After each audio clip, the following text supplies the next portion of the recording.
समय बीता, दोनों बालक बड़े हो रहे हैं और एक दिन 5 वर्ष की अवस्था जब हुई तो ध्रुव जी घूमते टहलते हुए अचानक से न जाने कैसे महल के भीतर पहुंच गए। और महल के भीतर पहुंचे ध्रुव जी ने देखा कि पिता सिंहासन पर विराजमान हैं और छोटे भाई को लेकर के लाड लड़ा रहे हैं, प्रेम कर रहे हैं। अचानक मन में आया ये मेरे भी पिता हैं, जैसे ये इनके पुत्र हैं तो मैं भी तो पुत्र हूँ। दौड़ के जाने लगे, पिता मुझे भी गोद में उठा लेंगे। लेकिन ये क्या, जैसे ये ध्रुव जी पास में आए,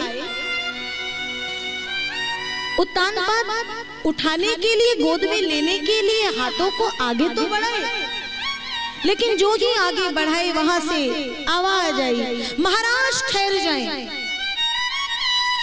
और ये आवाज थी उस सुरुचि की। सुनते ही महाराज ने हाथों को पीछे कर लिया। 5 वर्ष का छोटा सा बालक मौन होकर के देख रहा है कि आज ये हो क्या रहा है, मेरे पिताजी ने मुझे गोद में नहीं लिया। सुरुचि कहती है, ध्रुव तुझे इस समय तेरे इन पिता की गोद मिलने वाली नहीं है। कारण केवल ध्रुव जी ने इतना ही कहा था। क्यों? कारण क्या है? क्या ये मेरे पिता नहीं है? और तब जो सुरुचि ने वचन कहे, सुरुचि कहती है पिता है, लेकिन तेरे जीवन की सबसे बड़ी गलती ये है कि तूने उस सुनीति के गर्भ से जन्म लिया है। और यदि तुझे महाराज की गोद चाहिए तो जाकर के नारायण का नाम का भजन कर, और इतना भजन कर, इतना भजन कर, जब कभी तुम्हें नारायण मिल जाए, नारायण की प्राप्ति हो जाए और भगवान तुमसे कुछ मांगने को कहे तो कहना अगला जन्म सुनीति नहीं इस सुरुचि के गर्भ से दे, तब कहीं जाकर के तुम्हें इन पिता की गोद मिलेगी। छोटा सा बालक विचार करता है कि आखिर क्या इन पिता में क्या ऐसी बात है और मुझ में ऐसी कौन सी कमी है जो इनकी गोद तक पहुंचने के लिए मुझे एक जन्म और लेना पड़ेगा। ध्रुव जी रोते हुए चले और माँ के पास पहुंचे। बोला माँ का राज दुलारा, उत्तम की मैया ने मारा। बोला माँ का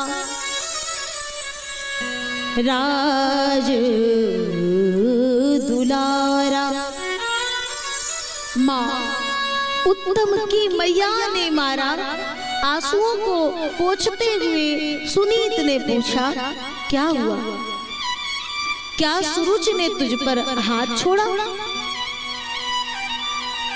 मारा तो देह को नहीं मारा, हृदय पर घात किया है, व्यंग के बाण मारे हैं। क्या हुआ? क्या कहा है सुरुचि ने? तब ध्रुव जी ने कहा, माँ वो सुरुचि स्वयं को समझती क्या है? क्या पिता उत्तानपाद मेरे पिता नहीं है? और उस दिन जरा विचार करिए, स्वयं का पुत्र एक माँ से अगर ये प्रश्न करे तो उस माँ की स्थिति क्या होगी। सुनीत ने पूरी बात को पूछा और जब पूरी बात को सुना तो कहती है, ध्रुव सत्य कह रही है वो सुरुचि। क्या सत्य कह रही है? कि क्या मैंने आपसे जन्म लेकर के भूल कर दी, गलती कर दी, या पिताजी मेरे पिता नहीं है? क्या सत्य कह रही है? बोले इन समस्त बातों को तू उठा करके किनारे पे रख और एक बात याद रख, उसने कहा है तू नारायण के नाम का भजन कर। इन पिता ने, ये जो पिता है पुत्र, ये हर जन्म जन्म में बदलते रहते हैं। जिस नारायण की उसने बात कही है ना, वो हर जीव जीव के परम पिता हैं। उनकी गोद मिल गई ना तो फिर ये जगत की गोद कोई माने नहीं रखेंगे। जा और जा नारायण की खोज कर, नारायण का भजन कर।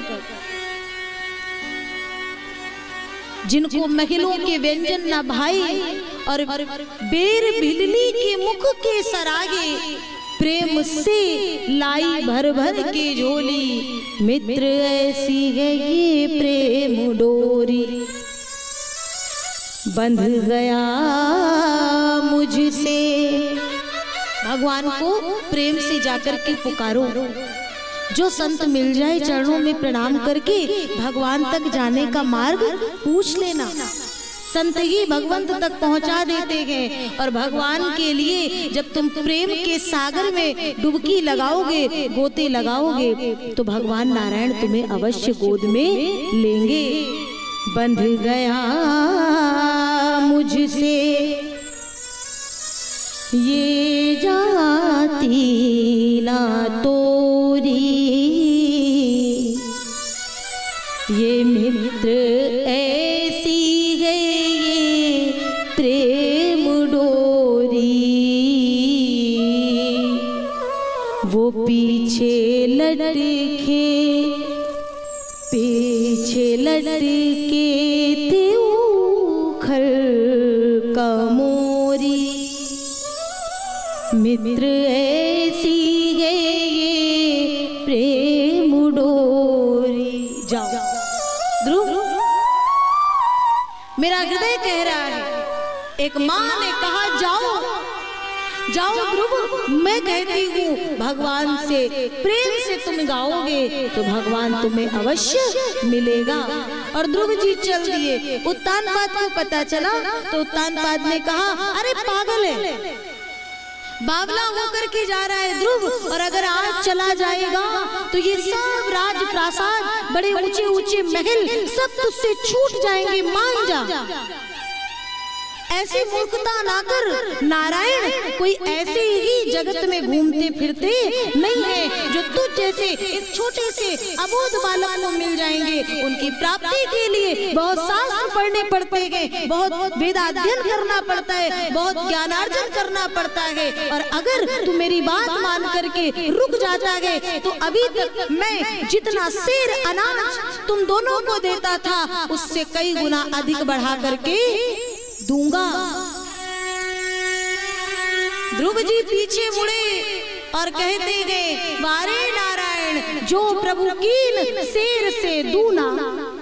अभी तक मुझे जो शेर भर अनाज मिलता था, एक कदम उनके लिए चलने के लिए मैंने अभी एक कदम मात्र आगे बढ़ाया है, उन्होंने शेर से 2 गुना देने की बात कहा दी।